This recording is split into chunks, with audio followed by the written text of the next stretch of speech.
You are listening to Radio Belvaspata, South Africa. This show is dedicated to those who live and love from the heart in infinite ways. In today's episode, we will discuss, share, gain insights, and get clarity on the wisdom and teachings of the mystic and seer Almin, as well as discover more about the miraculous healing modality called Belvaspata. Your host for this show is Paul.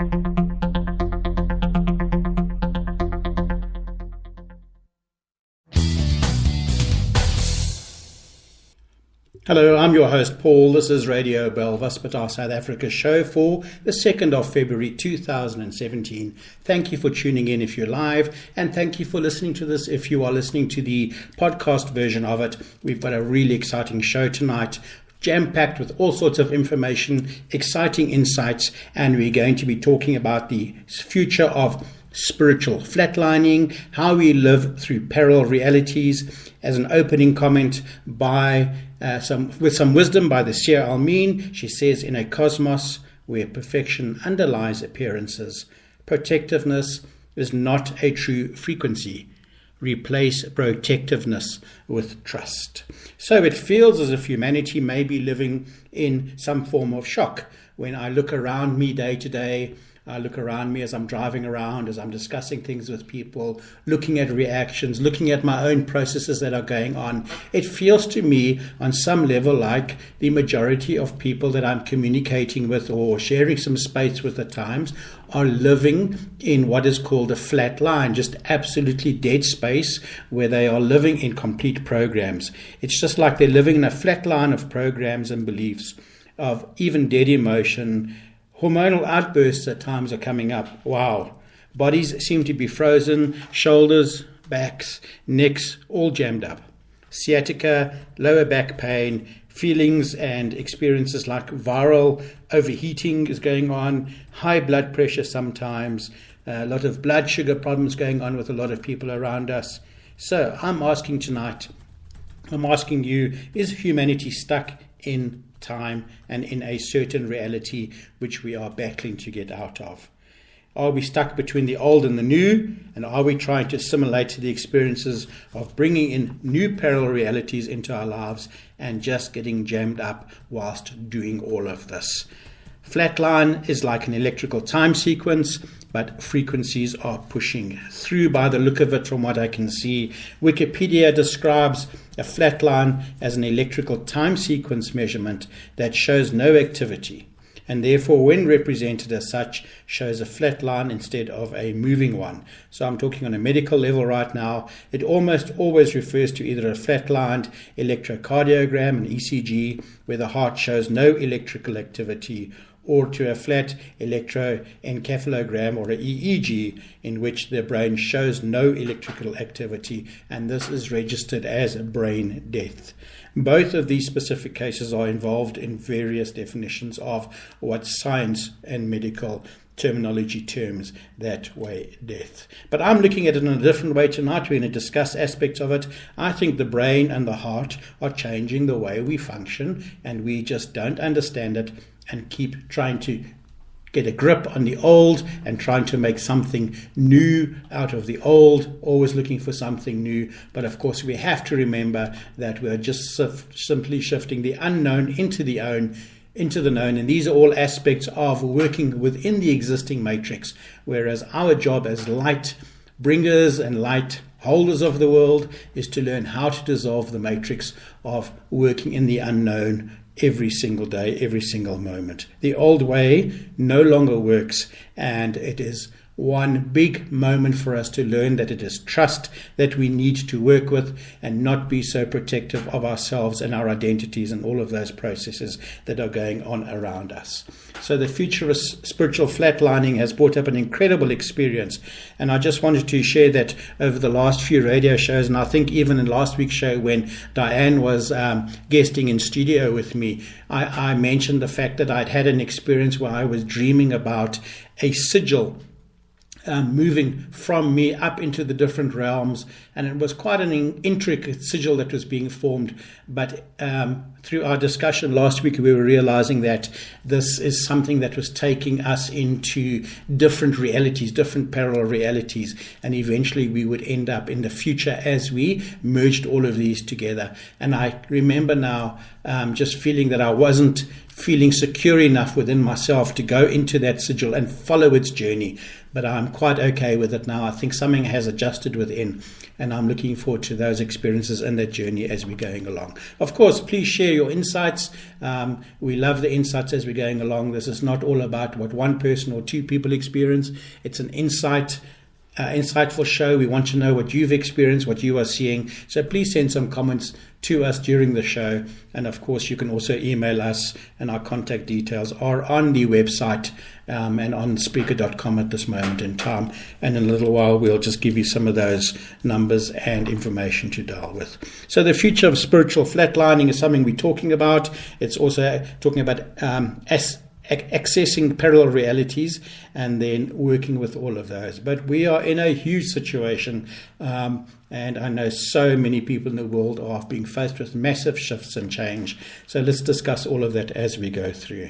So, for all the spiritual spin given to the ancient art of alchemy, that is symbolized, the evolution of the alchemist from an imperfect, corruptible, and perfect state, or an imperfect state towards a healthy, principled, and everlasting one. The fact remains that the medieval forerunner of modern chemistry was basically looking for only two things. One was the elixir of life, and the second was the philosopher's stone.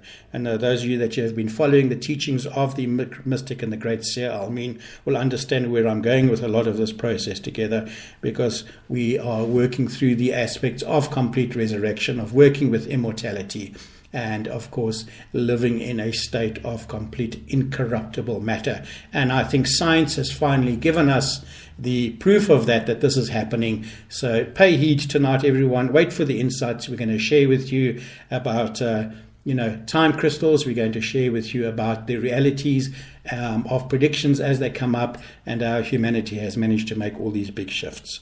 So the former aspect of the old alchemist was supposed to grant the drinker of the elixir of life eternal or youth or eternal life, and the latter was believed to be capable of turning any base metal into gold. That's alchemy. In other words, alchemists were only interested in chasing the same mundane dream everybody does: how to live forever and how to live it rich. Obviously, there were lots of people even then who questioned the universal acceptability of such a goal.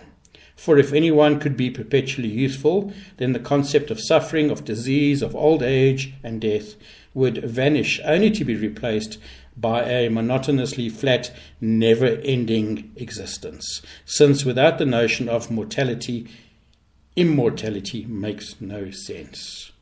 Similarly, without the existence of death, shortage and poverty, having everything one needs at all time is therefore no big deal either.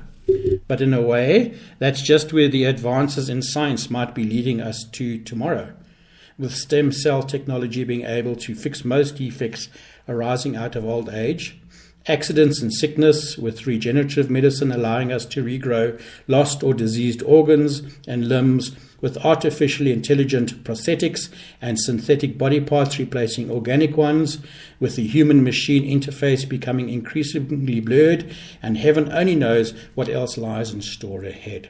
The elixir of life may actually just be around the corner. Indeed, as the futurist Ray Kurzweil says in his well-known book, The Age of Spiritual Machines, the next generation may just be the last one that will die. The philosopher's stone too may be on its way out when poverty is finally abolished. It is a fact that collectively at least our economic condition and living standards have constantly been on the rise, and this is bound to inflate exponentially. With newer developments in agriculture, cheaper, free energy sources coming in, healthcare, computerization, telecommunications, and IT penetration globally, this kind of paucity may soon be a thing of the past. If we are not careful, we could be falling into the same alchemical trap all over again. However, this time much more successfully. And I think that describes this aspect of resurrection, is that, far different from the state of ascension. Ascension works in states of cycles, of rise and fall, and resurrection simply means we re-enter into a new condition on a much higher level. And I'd like to discuss aspects of this tonight. So we spoke about this aspect of flatlining, and you can see where we're going in our show today. Almin has been talking quite a bit on Almin Diary, and there's been posts about the difference between the human Merkaba versus the God Merkaba. And please understand is that we're now moving into the third state of a third level of Merkaba availability to us, which is called the resurrection Merkaba. And this is currently being discussed and worked with on an online web event hosted with the Seer Almin. But let's look at the first 7 principles of mastery of the God Merkaba. And what we have to look at here, and maybe you recognize some of these things for yourself, that human sexual hormones carry programs of attraction that may often override reason or even attachments of the heart. Almin says that anything designed to affect another's behavior against their better judgment can be defined as black magic. Hormonal control is therefore a black magic program designed to protect the survival of the species. Those who were created in the God kingdom, but who walk amongst mankind in forgetfulness, have far less human hormones in some circumstances.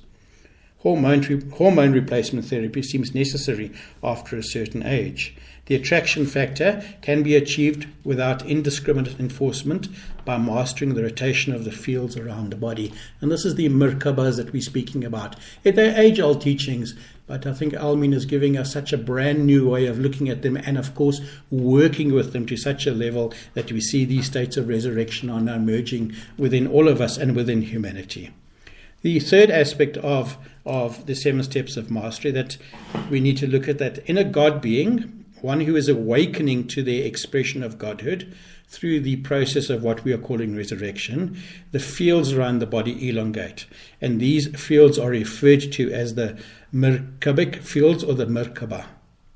Number 4, that life at a lower level, such as the human level, has what is termed 3-star tetrahedrons around the body. And these are very similar to the aspects of how crystals are used and working with them on some levels.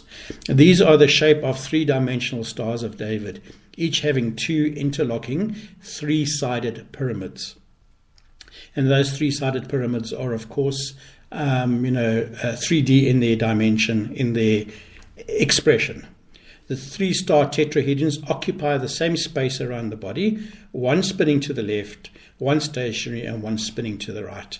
And this is the human Merkaba that Almin's talking about here, and very commonly taught in many different teachings of a spiritual level.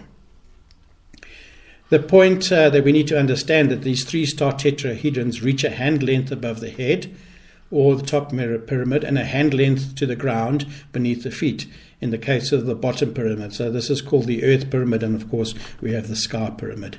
Now in the case of a highly evolved being, the 2 interlocking pyramids are no longer equilateral, having equal sides, but they are elongated in order to have a hand's length plus approximately 22 centimeters above. So a good way to do that is envision this change occurring in the star tetrahedrons around the body. So the 7th point we need to look at here is that in order to create a tool of these fields that can regulate receptivity, which is attraction to something, or what we can call proactivity, defined as propulsion directed outwards, the 3-star tetrahedrons must have their sun pyramids or their sky pyramids at the top, spinning separately from the earth pyramids at the bottom. In the case of the human star tetrahedrons, this will create a sphere of light. The elongated star tetrahedrons of God beings will create a luminous egg-shaped field when spun this way, and they are literally creating new fields or new parallel realities. And if you go into almindiary.com and just look up human Merkaba and God Merkaba, you'll come up with a lot of information, as well as some diagrams of these particular Merkabas, and you can find ways to actually spin them as we are explaining at this moment in time. really interesting along the way. Let's now go to an audio with the Seer Almeen. It's a very short audio taken from one of her main courses on teachings of ascension and resurrection, and it's called The Role of the Physical Body. We'll be back on the other side of that.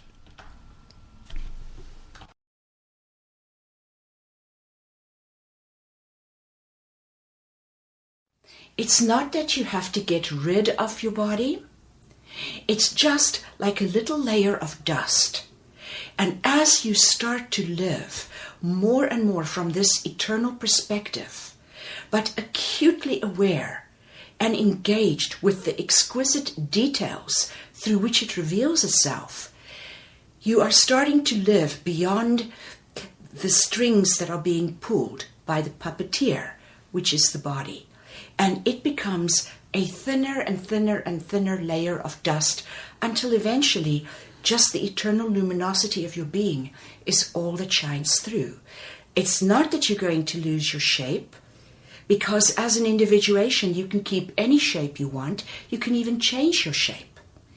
So the body becomes less and less potent in managing your life or directing your life.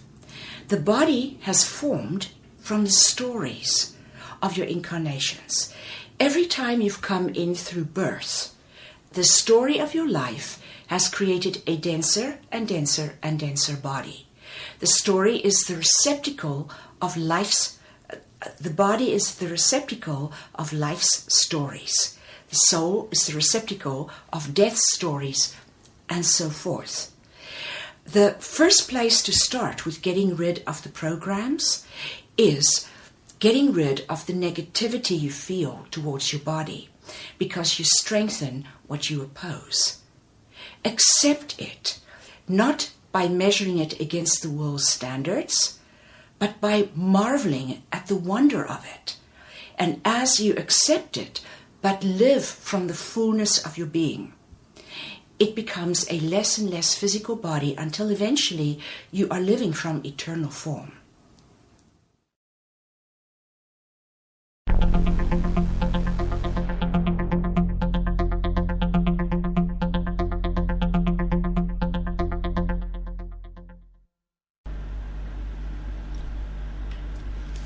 And that was the mystic and Seer Almeen talking about the role of the physical body.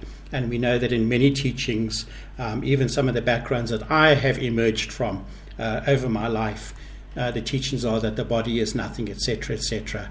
And it takes a lot of work, a lot of deprogramming of these belief systems to actually start understanding that the body has exactly the same role to play and the same aspects of equalness, if that's the word I could use, in our lives. So I'd just like to say thank you to Darshana from Canada. She's just posted something incredible on our Facebook group from the Seer Almeen, and it's so pertinent to this moment and to this show. I'm going to read it out for us.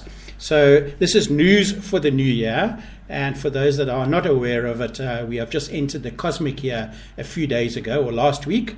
And so we're at the beginning of a brand new cosmic year, and we'll talk a little bit about the cosmic time maps, etc. in a while going. And some of our other members and master healers here have brought up some incredible information, so we'll be developing that over the next few weeks. But let's just look at this news for the new year by the Seer Almeen. And she's saying here that the very first night of the new year, the planet went through a major event. It slipped between the moments and made a loop of time. We lived 18 months of time during that gap between moments. We did this as a planet to solve many ecological and political issues in order to have a more graceful year. It also moved the planet out of the way of an oncoming satellite called Minerva by the ancients. Yes, it has wreaked havoc here before.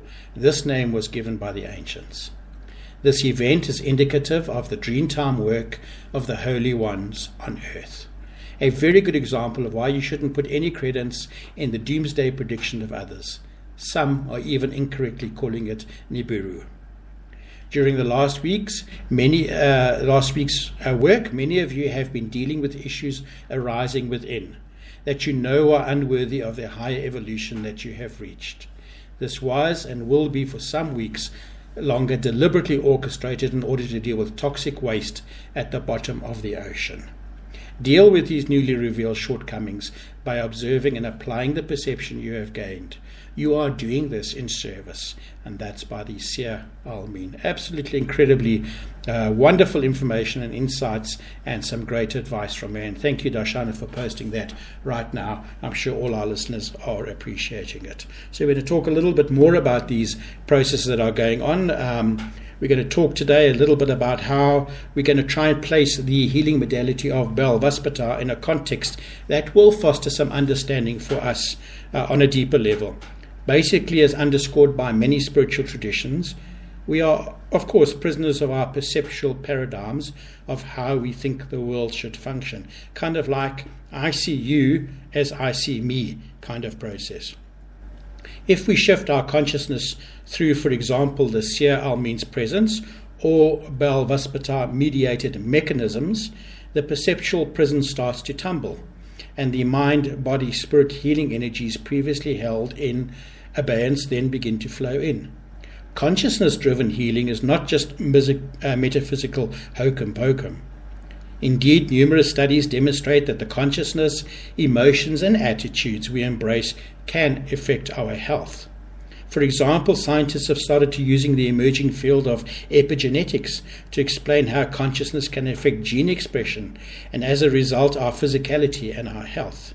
We've been discussing that on some shows last year. We went into some major teachings of epigenetics and discussed those aspects, really fascinating insights. But in other words, we must understand that we are not merely a hardwire beneficiary or victim of our genetics. We do have choices. What we think and can do very much will influence which genes are turned on and to what degree. Belvaspata heals with what is known as light and frequency. It attempts to dispel the illusion which underlies disease that separates us from our greatest oneness, with all of its healing potential. With Belvaspata, light is drawn to illusion and frequency, to distortion. Because polarity and duality then crumble, healing energies now become available to us. Belvaspata facilitates the removal of the illusion of all disease, as well as distorted emotion and light, and as such, it helps us to see the perfection of all things, and to focus and enhance the perfection, to assist with the awakening of consciousness, and to reveal the underlying perfection that exists, and not to just live in the flat line of surface of the dead space of emotion, but actually to begin to feel again. A big problem for many people when they are in the ego identity or the identity phase of blocked emotion. And Belvaspata also, of course, assists in the full expression of our being, should it be blocked or not expressing fully. With Belvaspata, we look beyond the physical appearance and manifestation of disease to the existing underlying perfection. We learn to focus on what is, and that's perfection of the moment, and also removing the focus from what is not, something we may term imperfection. I've seen a lot, though, that lately, that when we are stuck in old realities, then one does not allow the tools of new reality creation to come into play. And then we begin to look to other forms of healing, which only create a state of comfort and don't bring those big processes of shifts along the way. In a while, we'll be listening to Almina. She discuss reclaiming the cosmic underworld and how to learning to experience to live all of this thing without experiencing pain, because there is an old paradigm of suffering that is very, very pertinent for many people. And just have a 2-minute conversation with somebody and you can see the level of suffering that they are enduring for themselves and which they are holding on to. But then you can also see within many people the belief system that is that they won't show that to anybody else and they will soldier on, etc., etc. And these are all aspects of duality, and we're simply not living in a state of realness or authenticity at that time. It's okay to be in pain. It might not feel good, it might not feel like one wants to be there, but if one gives oneself permission to feel it and to see the perfection which underlies that, then a healing begins. So, for example, I'm seeing so many people that have all these healing tools, but what they do is when they are suffering and stuck in certain positions, they don't go and do the Belvaspata. They don't do the song of self-healing. They don't do all of these aspects. They just simply wait until something passes, because the magnitude of the experience is so big. The frequency overload for them is of a very, very intense level. So this is something that we need to really look at. Let's now go to our advert for mid-show and pay the rent for a few moments, and we'll be back after this.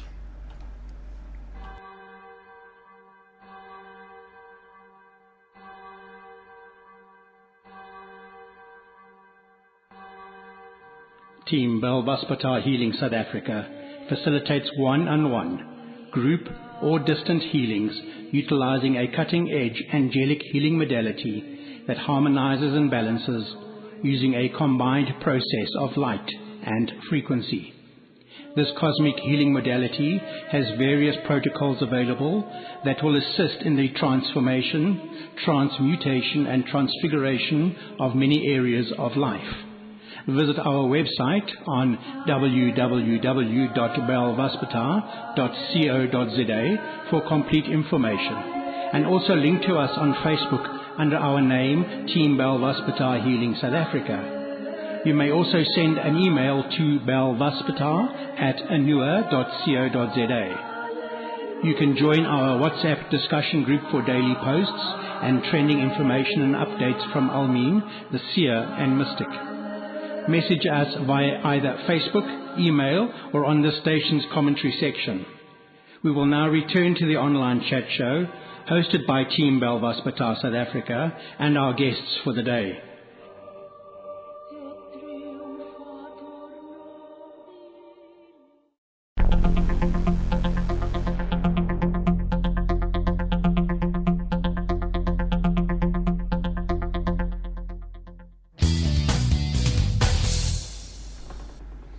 And so, welcome back to studio. This is Radio Belvaspata show for the 2nd of February 2017. Thank you for sharing the time with us. Thank you for staying with us. And we look forward to sharing more insights and give you deeper perceptions and ability to empower yourself on a spiritual level through this radio show. And sometimes we just have a good time being together and sharing as a light family across the globe. It's fascinating to watch the growth of this show, of the different countries that we are now reaching, and the messages that we receive week to week. We really appreciate it. So please use the comment section on Spreaker.com right now if you're listening live, or send us an email if you wish to info@belvaspata.co.za. Lots of work going on behind the scenes. We are still without the power electronic needs that we need to produce the show, so we are working from the studio with a laptop and a handheld microphone,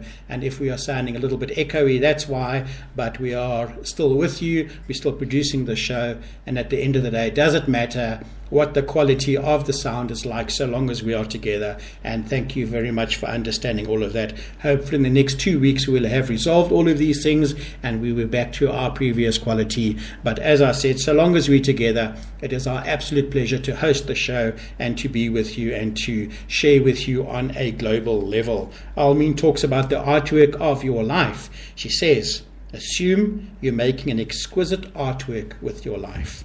What paint of the 4 paint jars on your shelf best suits the piece you are completing today? That's what your time map indicates. Once you learn how to access other realities, you will see how much smoother your life goes. And this is just the runner-up comment to the discussion about the cosmic time maps and some of the web events that are going on through with Almin and with Team Almin. But let's just talk about this a little bit along the way. So many people have been sharing with me how rough and tough things have been of late. The last 6 months of 2016 especially tough. And we've had so many different things happening. I mean, complete lightning strikes, all sorts of things going on for us.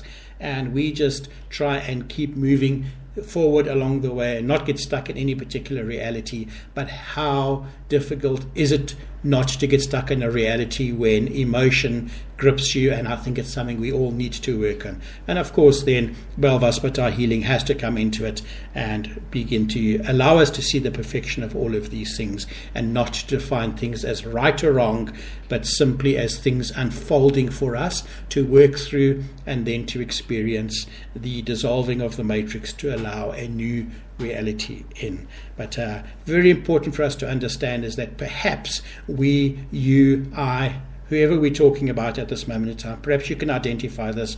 If you are stuck in one particular aspect or perspective, is it because you are not allowing access to other realities in? And we're not talking perhaps realities from space, from other planets. We're not talking any of those. That has been involved in our discussion, of course, but I'm just saying a reality of some form of newness in is that perhaps you're still looking to an old value system, an old way of being, as being what you perceive to be right, and others to be wrong. So look at all of those things within yourself and just see if your body begins to release some of that built-up tension and stress. There, I nearly misplaced the word and made one word altogether. That's another reality for you. A question was posed to Almin about the new time maps that have come up this year, because we've now entered a brand new cosmic year and the time maps have shifted. And the question here, can you clarify something regarding the time map this year? If the lines, though not the numbers, are identical across the time maps, what does that represent? Well, that for me is incredibly exciting, because I think it's like states of oneness are coming into play there. But why is it separate from the cosmic map? I mean, one might assume that if such a configuration is constant across all individual maps, it must indeed be the cosmic map. Almin replies, there are two constants, meaning they are the same for everyone on the new 2017 time map.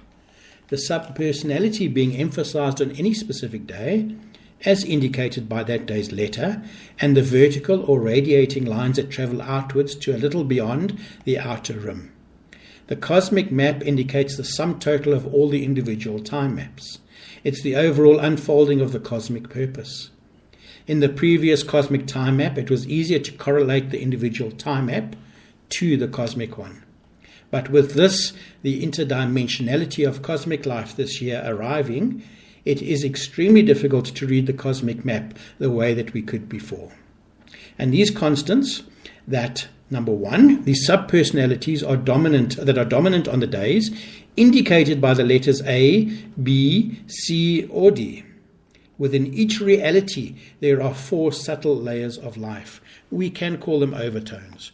On a day out of time, one shifts your awareness to another overtone. So we've been discussing the aspects of the subpersonalities in quite some detail on our show over the last few months, and we've been working very much on the inner child. And one of the discussions we've had amongst ourselves and amongst the Light family with contributions of comments, etc., is that the inner child is the one that's in the center, and all the other subpersonalities are supporting it. And we're realizing that this is also bringing some issues up for us all to deal with. But here again is what Almin is talking about. Within each reality, there are 4 subtle layers of life. We can call them overtones. And I'm just taking us back to our original opening comment of today's show, that we're talking about the flatlining of realities, and we're just looking to live within one reality. But literally we have to understand that the parallel realities, the overtones that are coming in for us now, is something that we need to consciously work on to allow a greater state of being, may I say, more authentic within the self, and to live in a more passionate way.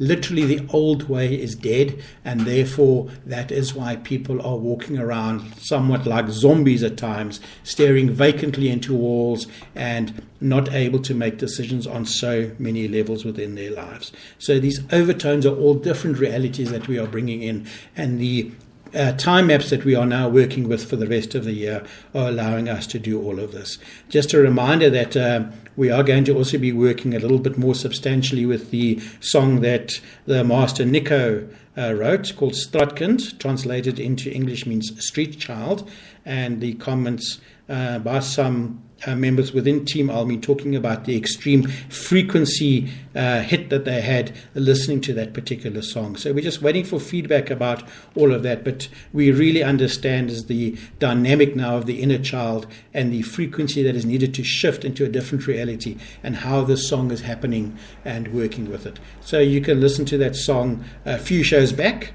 I know on Spreaker.com you can go into each episode and show, and you can see the layout and the different timings of the program as it runs. So we played that song called Straatkind quite a while back, but it is something that we are going to be developed because it is working now with the inner child. I'm also looking at the aspects of the 4 overtones, and for me it feels like this is creating what's called a 3D pyramid. For us. We spoke about that earlier on in the show, about some of the aspects of the work that we're working with there. But it's also very similar to a crystal atom. And we've done some study on all of that in the past, and that's now coming up for us. So we'll be discussing that in a few minutes' time. But remember that our perspectives are a reality. And in order to create different realities, we have to allow different perspectives. So this is where Belvaspata comes in as well. The light and frequency work, the 2 lasers of light and frequency that work within this healing paradigm create a different reality because it shifts our perspectives. It's a very, very empowering process. So we're seeing a whole lot of unfolding going on over there, and very exciting to work with. I've got a very big question for everybody, which I've been pondering on this week. I'd love your insights. I'd love your comments, please. Hit me with it when you can. But the big question here, do our subpersonalities originate from other parallel realities? If so, this would explain a whole lot. So let's say, for example, the inner child has now been trapped within the reality that we are living in at this moment in time. Let's just call it the physical reality. But if these subpersonalities, let's say, of the sage, of the wise one, of the healer, the nurturer, of the ancient, beautiful, strong warrior, could they all be have originated in different parallel realities? And this is the reason why we need to bring these realities into being right now, in order to bring a whole lot of processes to literally explode the current timeline or reality that we are working in. So this is just a big thought I've got, and I'd love your insights, and we'd love to develop that as we're going along. In fact, Diane and myself were discussing this yesterday. She's created what's called a spider chart. And that spider chart lists the current realities and the process. It's an incredibly complex chart that she's developed. And we're hoping that we are able to get her into studio next week to describe it and to discuss these aspects of what's called the spider chart and the unfolding of the different realities as we allow what has been parallel to our lives actually to merge into a state of oneness. So think about that. Do our sub-personalities originate from other parallel realities?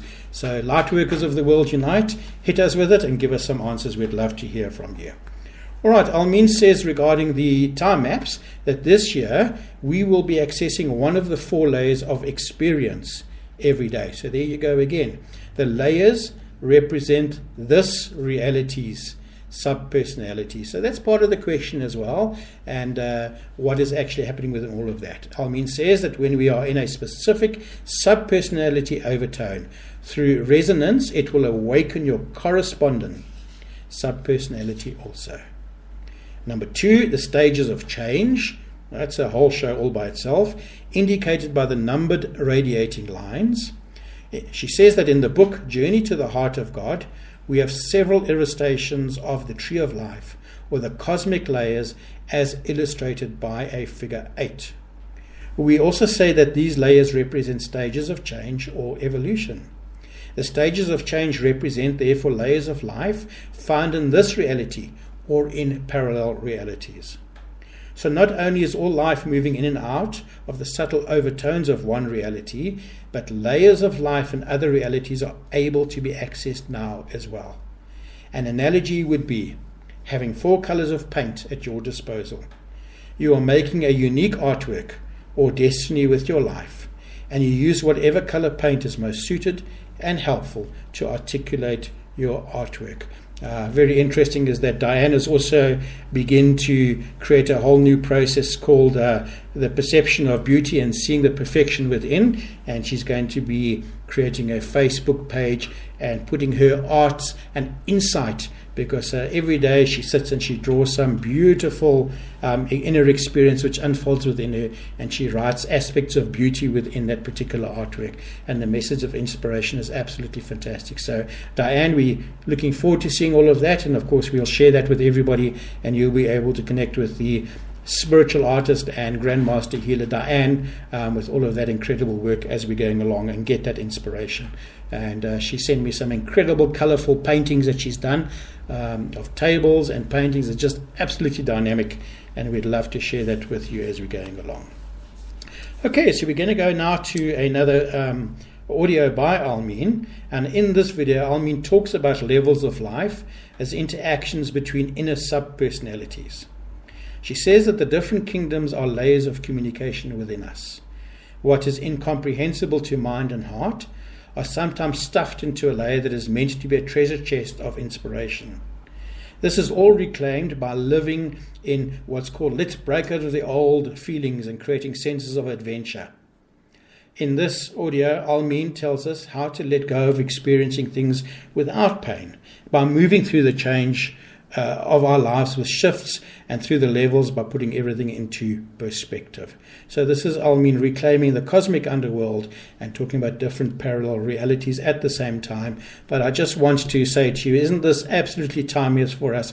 Because how many of us listening to the show today, listening to me just chat with you, how many of us are just saying, let's break out of the old, let's move on to something new. Things no longer serving me. We have gratitude for what was, but now we know that we are ready for so much more. And I know for myself personally, within a lot of the experiences around me, I have been talking about that. Nick and I have been discussing all these changes and shifts and giving ourselves permission to experience it. And even today, like magic, a message came in saying to us one particular thing that we've been looking at doing, and I just sat there and I felt my heart go completely like into a state of fluttering as I was reacting to the message and the opportunities that this message could bring and the potential that it went. So, if you think it's going to happen. And there we go. Let's listen now to Almeen reclaiming the cosmic underworld, talking about different parallel realities.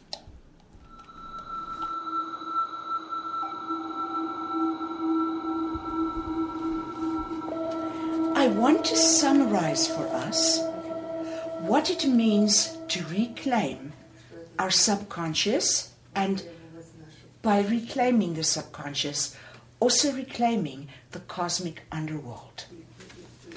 We have seen that we have three realities that we are combining into one. Let's look at them not so much as realities, but as subpersonalities. In our pristine humanness, we have the inner child in the West. We have the nurturer in the South. You can see how those two fit together, because when you trace, and we have this information in our book, Journey to the Heart of God, when you trace the lines of communication that subpersonalities have to take, it is to the nurturer that the nurturer communicates with the child. And that is the place where the child finds the most patience. So that is for pristine humanity, a reality that the major light workers on earth have to bring in, because man himself has completely lost his way and forgotten.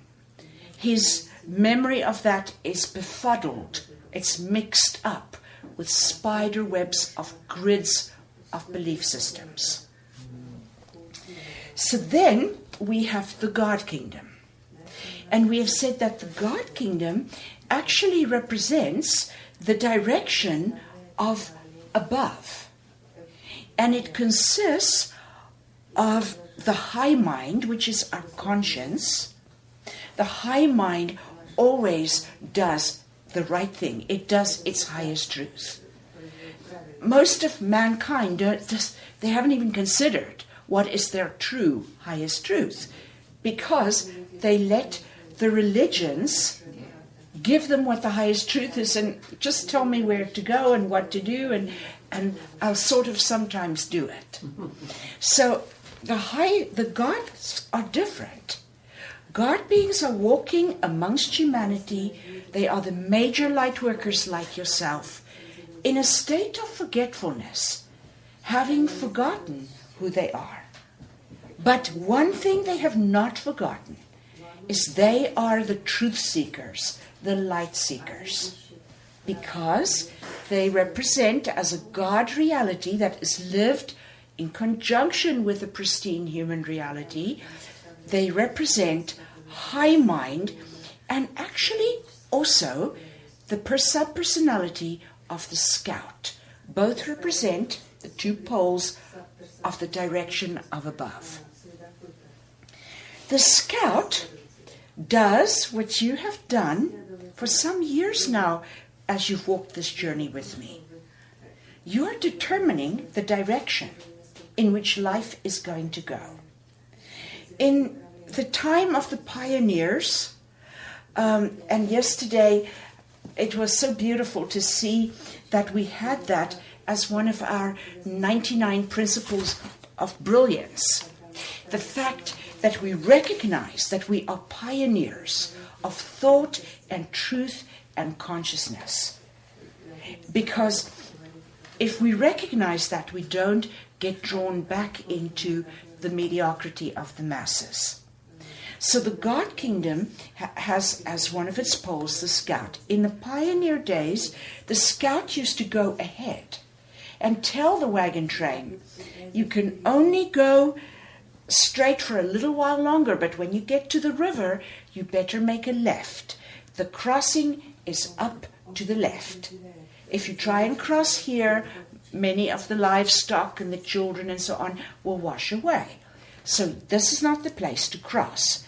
Then when you make a left and you cross the river, you need to go towards northeast to get to the pass, the place in the mountains where you can go through. They designed the journey. So have you. How? By asking your questions. The questions that we have asked over these years, they're beyond where man can even reach with his mind.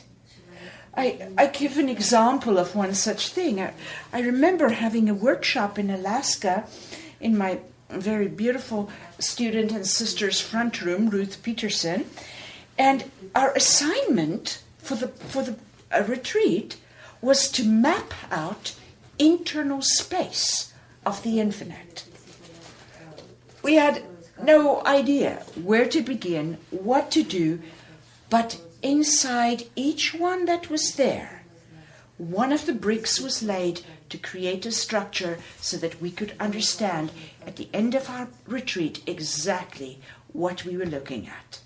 That information is now contained in the book. I believe it's Windows into Eternity. These questions, when nobody dares go because they're afraid there are no answers. What is life about? How did life form? What are the subatomic particles? What makes a difference from one level to the next? These are the questions you've asked and answered. But what that's done is it has steered the wagon train of cosmic life, of all the races behind you. This is what the scout does, and it is part of the psyche of a God being.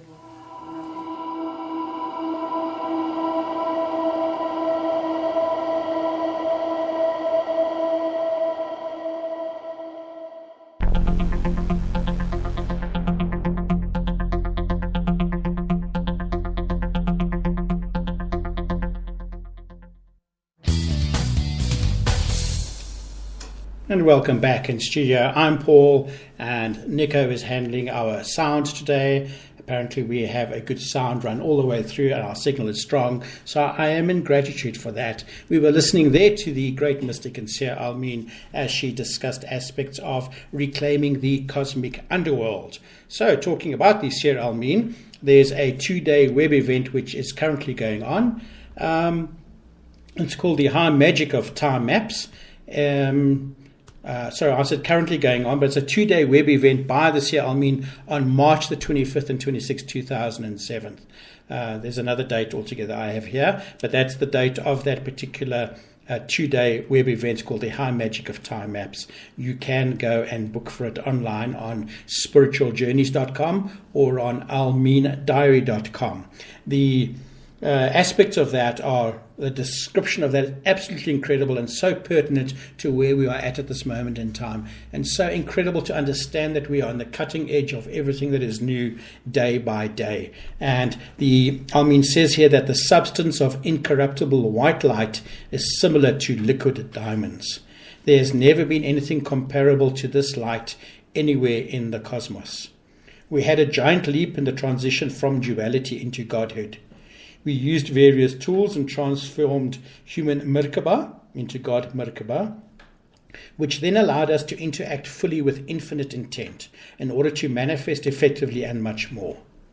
The transition from resurrection to the reality of incorruptible white light is another giant leap, requiring an additional resource of energy. This resource is the new Merkaba of resurrection, which is supported by a very potent power source. This is the power wheel within the 384 power sigils of High Magic. And you can find out more about this either by emailing us or it is online on Almeen Diary or Spiritual Journeys.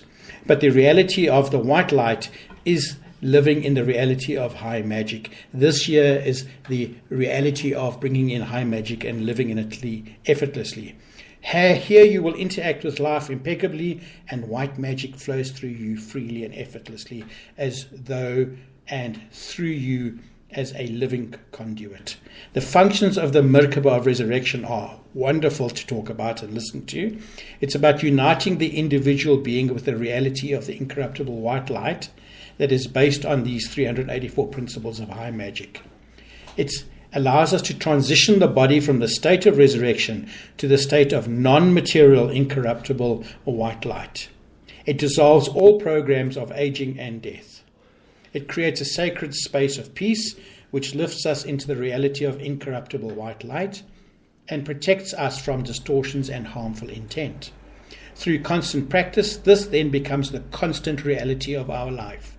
Once we have attained the constant reality of this, then, of course, we've merged all parallel realities into oneness, and there is no longer a state of separation, and that is the goal that we are working on. So let's develop this a little bit further. I'd just like to share with you that, whilst we listen to this experience that the substance of incorruptible white light is similar to liquid diamonds, we also have now an article that's just come up that scientists have confirmed a brand new form of matter called time crystals, and it is about the creating something called perpetual motion without energy, and that just means that these aspects of what has now been developed are something that do not require energy to form and to take shape. For months now, there's been speculation that researchers might have finally created time crystals. These are strange crystals that have an atomic structure that repeats not just in space, but also in time, putting them in perpetual motion without energy. And this is something that we could look at and call perhaps exponential shifts, exponential change. It's official. Researchers have just reported in detail how to make and measure these bizarre crystals.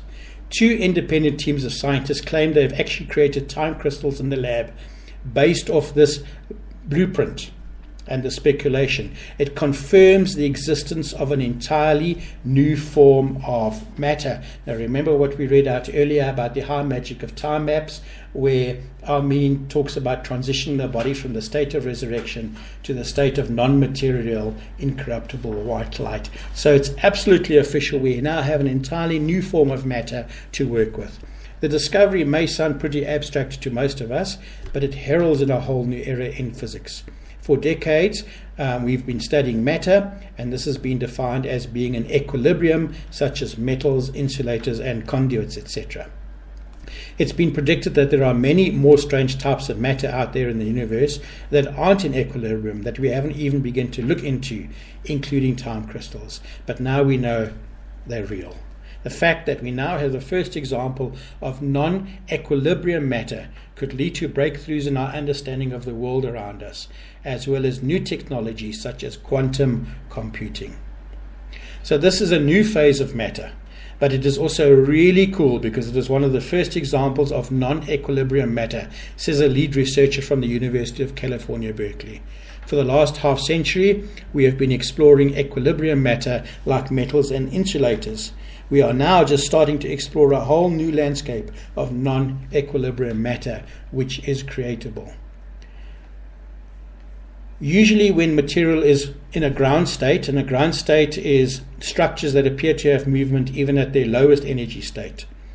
So material in a ground state is also known as a 0-point energy of a system. It means movement should theoretically be impossible, because that would require it to expend energy. This has been predicted that it might not actually be the case or available, but now we're seeing with all these scientific discoveries and creations that it is there. Normal crystals have an atomic structure that repeats in space, just like the carbon lattice of a diamond. But just like a ruby or a diamond, they're motionless because they're in equilibrium in their ground state. Time crystals have a structure that repeats in time, not just in space, and it keeps oscillating in its ground state. It's suggested that we imagine it like jelly, and when we tackle it, it repeatedly jiggles and moves. The same thing happens in time crystals, but the big difference here is that the motion occurs without any energy expended. A time crystal is like constantly oscillating jelly in its natural ground state, and that's what makes the whole new form of matter called non-equilibrium matter. It is incapable of sitting still.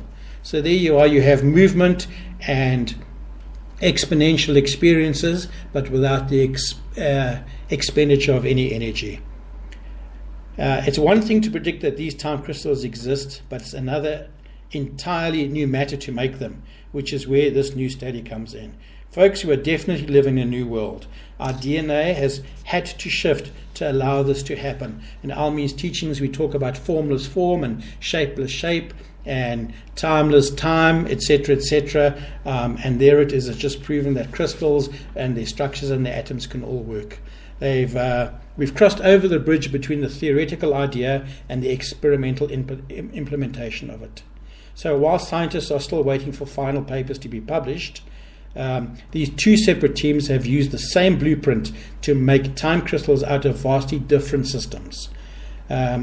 What we have to understand that one key to turning that setup into a time crystal was to keep the ions out of equilibrium, and to do that the researchers alternately hit them with two lasers.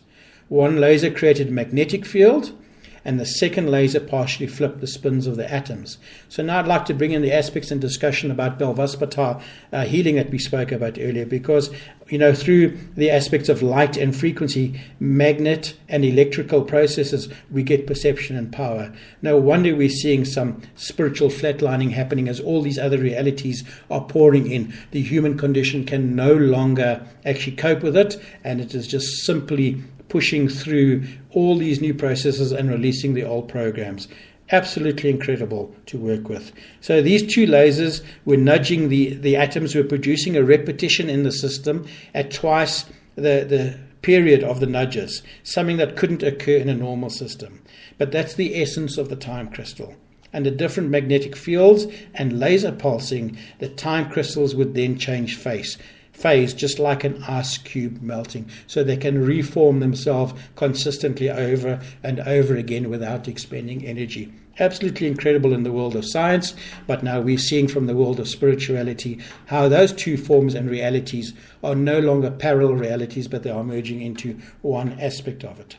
Right, so let's look at that. We now look at the aspect of using Belvas, but and understanding it on a deeper level by some processes. Gratitude is not only the greatest of virtues, but the parent of all others. So look a little bit like gratitude is your inner child, and then the other ascension attitudes of love and praise and trust, which we brought in earlier on in the show today, are the aspects of the other sub-personalities, such as the warrior, such as the sage, all parenting the inner child, and that would work with us. So gratitude is not only the greatest of virtues, but the parent of all others, and that's said by Marcus Tullius Cicero, who was a Roman statesman. He was a lawyer, scholar, and writer. Now get this and see if you understand the subtlety of what I'm about to say now. He was a lawyer, scholar, and writer who vainly tried to uphold republican principles in the first civil wars that destroyed the Roman gratitude. So everyone, we know some of the shifts in the world that are happening. Gratitude for the experience, gratitude for learning the perfection and seeing the underlying perfection will bring the changes within our DNA and bring the shifts to humanity. Everything has its purpose. And as we learn to work with it, it would be incredible. So we're now going to join Jason Silva, who's a worldwide known media artist, futurist, a philosopher, keynote speaker, and TV personality. He's the creator of Shots of Awe, a short film series of trailers for the mind that serve as philosophical espresso shots which explore innovation, technology, creativity, futurism, and the metaphysics of the imagination. He freestyles complex systems of society, technology, human existence, and discusses the truth and beauty of science in a form of existential jazz. We're going to listen now to Jason Silva talking about how to practice gratitude and how we need to learn how to say thank you. So I think it's fair to say that by design, human beings are great complainers.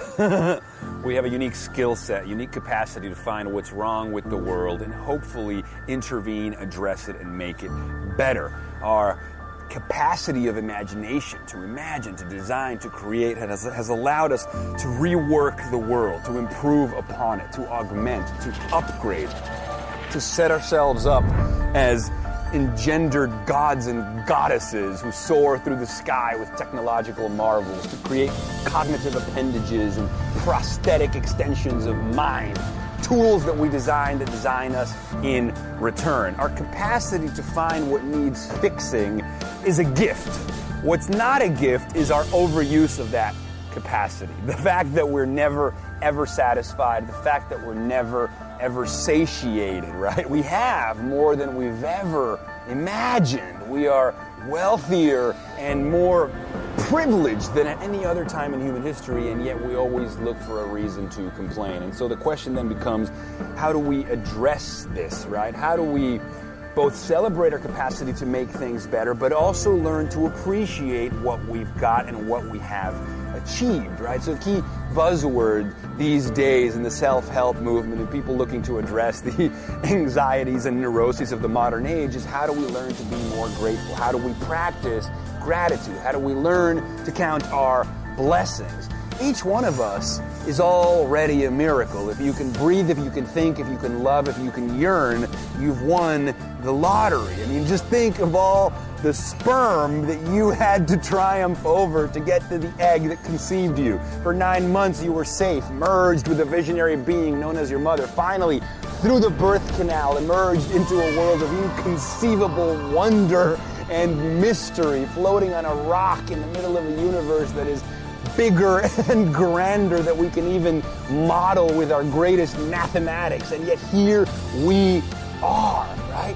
Visionary beings, aware that we're aware, right? With this capacity to engender the impossible, to imagine, to conceive, to create, to design, to upgrade. Again, I've said it again and again, and yet we complain, and yet we're depressed, and yet we're popping pills to assuage our anxiety. And so again, what do? We need to practice gratitude. We need to learn to say thank you.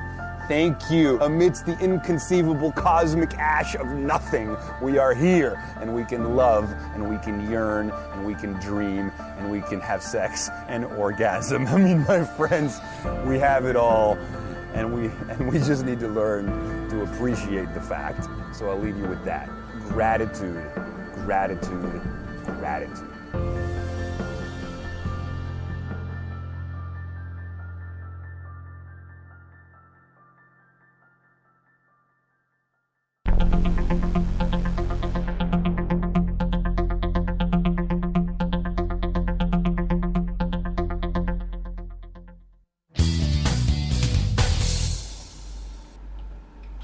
You're back in studio. I'm your host, Paul, for today's show on Radio Belvaspata, South Africa, as we talk about spiritual flatlining, living with different parallel realities, and working together to create a state of one reality of oneness within each of ourselves. That was the incredible voice there of Jason Silver, TV host and media personality, as he shared his inspiration about practicing gratitude and learning to say thank you. So lovely to have a reminder of that in a practical way.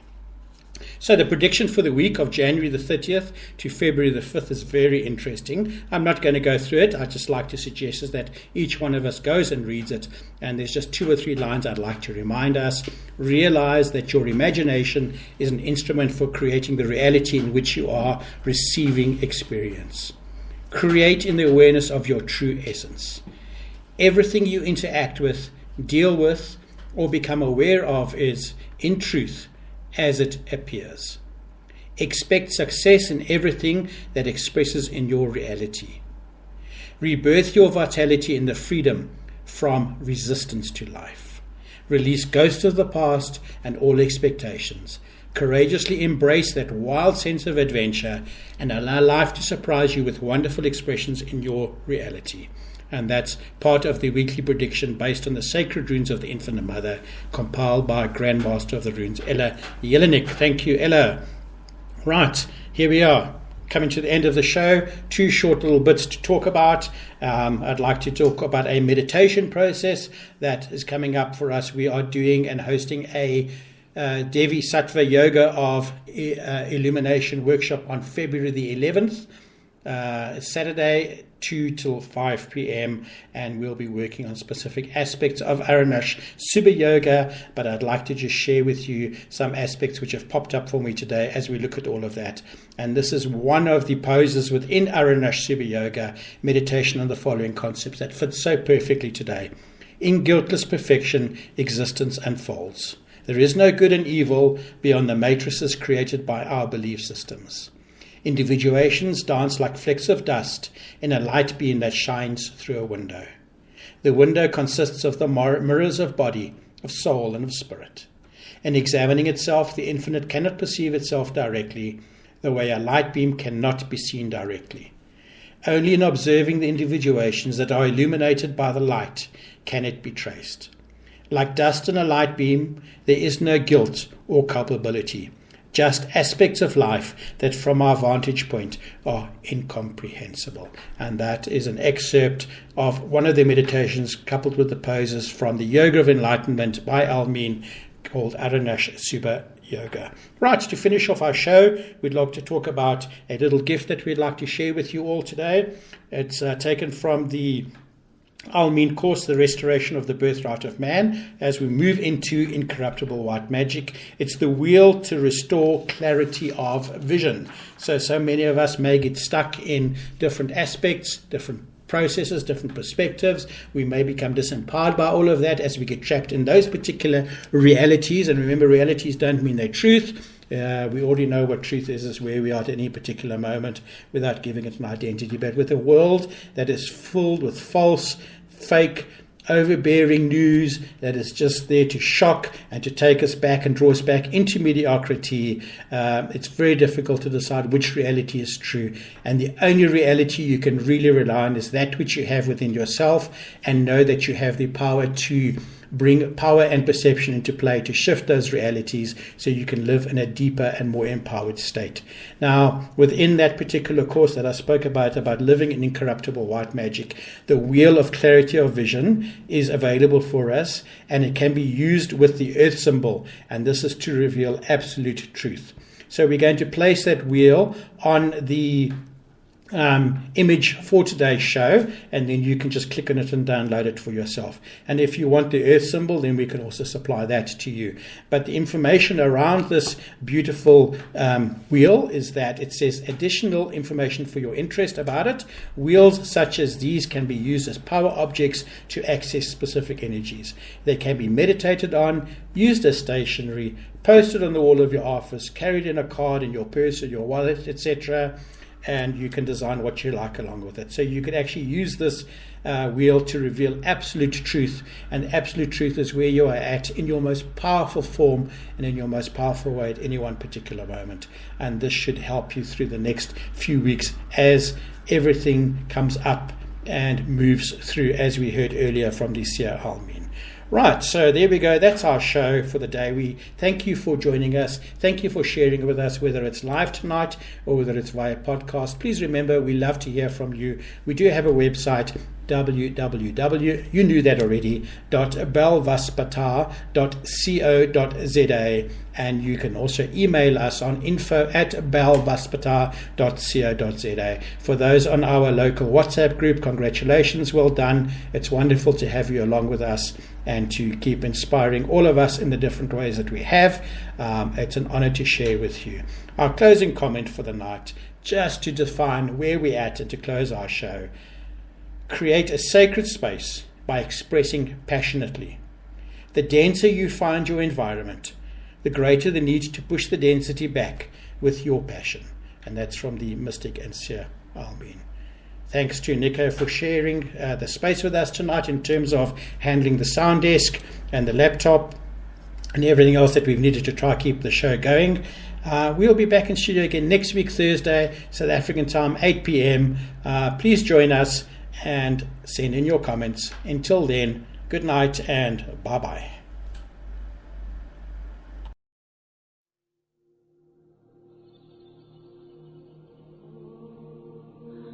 You've been listening to Radio Belvaspata, South Africa.